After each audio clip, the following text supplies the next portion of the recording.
Malaria রোগের চোখ রাঙানি এর বিপাকে জাতি জনজাতি অংশের মানুষজন ঘটনা তেলিয়ামুড়া মহকুমা স্বাস্থ্য দপ্তরের অধীন বিভিন্ন এলাকায় প্রায় প্রতি বছর রাজ্যের বিভিন্ন জনজাতি অধ্যুষিত এলাকাগুলোর মধ্যে বিশেষ করে জুন ও জুলাই মাসে ম্যালেরিয়া সহ বিভিন্ন প্রকারের জলবাহিত অনাকাঙ্ক্ষিত রোগের প্রাদুর্ভাব দেখা দেয়।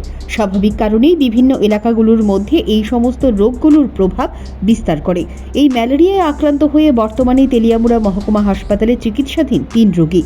জানা গেল ম্যালেরিয়ায় আক্রান্ত রোগীরা হলো যথাক্রমে প্রজা বাহাদুর মলসমপাড়া এলাকার নন্দকুমার মলসম বয়স 75, চাম্পলাই এলাকার মধু দেববর্মা বয়স 35 এবং মধ্য কৃষ্ণপুর এলাকায় কৃষ্ণধন সরকার বয়স 68। বর্তমানে ম্যালেরিয়ায় আক্রান্ত 3 রোগী তেলিয়ামুড়া মহকুমা হাসপাতালে চিকিৎসাধীন। ম্যালেরিয়া হয়েছে স্যার। ম্যালেরিয়া হ্যাঁ, কতদিন যাবত আপনার এই ম্যালেরিয়ার সমস্যা? ম্যালেরিয়া হয়েছে আমি বুধবার দিন থেকে হয়েছে।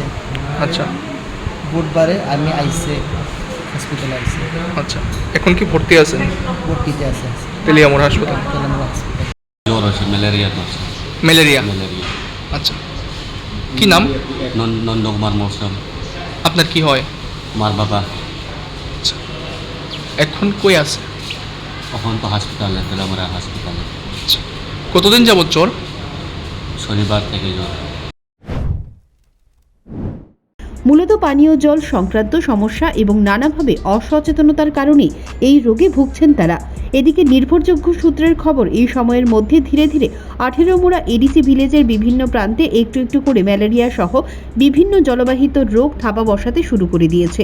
পরিস্থিতি ইঙ্গিত করছে যদি অনতিবিলম্বে প্রশাসকের তরফ থেকে প্রয়োজনীয় পদক্ষেপ গ্রহণ না করা হয় তাহলে যে কোনো সময় ভয়ানক পরিণাম সামনে আসতে পারে।